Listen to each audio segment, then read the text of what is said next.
सभी विद्यार्थियों को नमस्कार। अपने इस YouTube चैनल पर आपका स्वागत एवं अभिनंदन।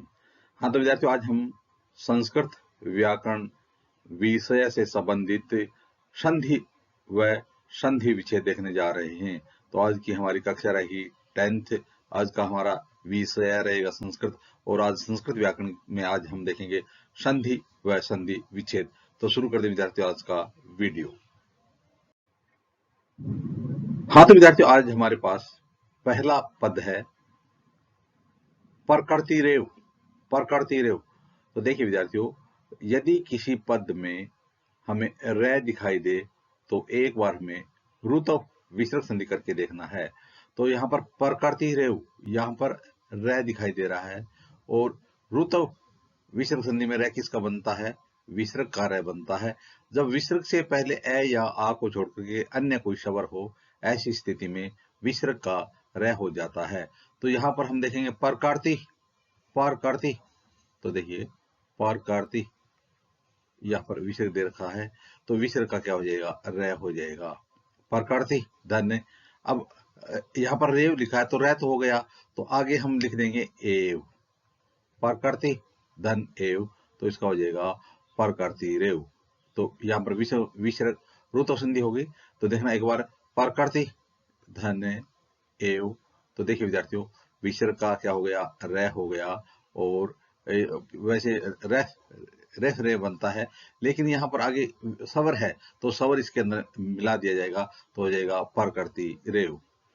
अगला दूसरा पद है वो है स्यात धन खालिस्तान धन बराबर शानेव। तो देखिए यहाँ पर हमें एक व्यंजन न और आगे फिर एक व्यंजन न दिखाई दे रहा है, आगे फिर ऐसा और हो गया। तो यहाँ पर हमें पहले जो व्यंजन न दिखाई दे रहा है, तो यह न बनेगा इस तय का प्रथम पदांत, यानी पहले यदि पहला दूसरा तीसरा और चौथा वर्ण है, और उसके बाद में दूसरे पदारंभ दूसरा पांचवा वर्ण है, तो यदि प्रथम पदांत यानी पलस से पहले, यानी जो हमें यहाँ पर धन दिखाई दे रहा है, इस धन से पहले पहला दूसरा तीसरा चौथा वर्ण है, और उसके बाद में यदि पांचवा वर्ण है, तो ऐसी स्थिति में यह प्रथम वर्ण अपने पांचवें वर्ण में बदल जाएगा। तो यहाँ पर यदि हम न करेंगे तो यह सात तय का हो जाएगा न, और धन न, और ये आगे लिखा है नेव। तो यहाँ पर वृद्धि संधि हो रही है ना, वृद्धि संधि, वृद्धि संधि एव, दो मात्राएं दिखाई दे रही हैं। तो सात धन न धन एव बराबर शानेव।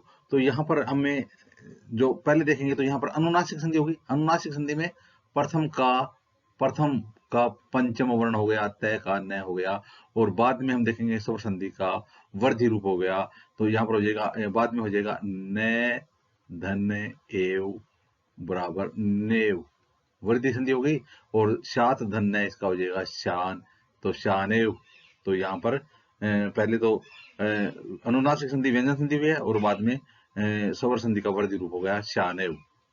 तीसरा पद है खालिस्तान धन अनंता। तो यदि कोई भी हमें यह या वह जो वर्ण है उससे पहले यदि हमें हल वर्ण दिखाई दे, आधा व्यंजन दिखाई दे, आधा वर्ण दिखाई दे, हल वर्ण दिखाई दे यह या वह से पहले, तो सबसे पहले हमें उस वर्ण को पूरा करना है। तो यहाँ पर देखना हयंता यह है, तो यह से पहले क्या है? आधा है यह है ना, यह।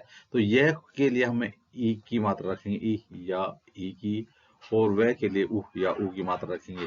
तो यहाँ पर यह है तो हम कर देंगे ही धन अनंता, ही धन अनंता। तो यहाँ पर हो जाएगा है अनंता। तो यहाँ पर हम देख रहे हैं कि यण संधि हो गई, यण संधि।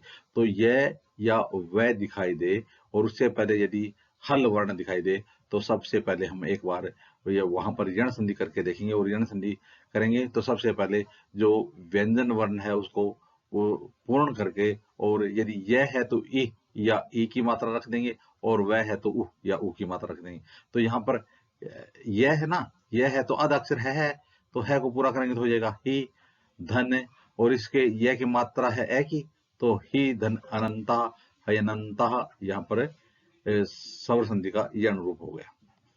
आगे वाला जो तीसरा पद है वो है, चौथा पद है वो है अंतः धन जगती। अंतः, तो यहाँ पर अंतः, यहाँ पर विसर्ग दिखाई दे रहा है, और अव्यय, अकारांत अव्यय ना, अंतः अकारांत अव्यय है, और ऐसी स्थिति में अंतः धन जगति, अंतः धन जगति, तो अंतः, तो इसका विसर्ग का क्या हो जाएगा, रै हो जाएगा, तो हो जाएगा अंतर जगति, अंतर जगति। तो यहाँ पर रुतो संधि होगी, रुतो विसर्ग संधि होगी, तो अंतः धन जगति का हो जाएगा अंतर जगति। आगे है समधन चरणम, समधन चरणम, तो इसके हम दो रूप लिख सकते हैं।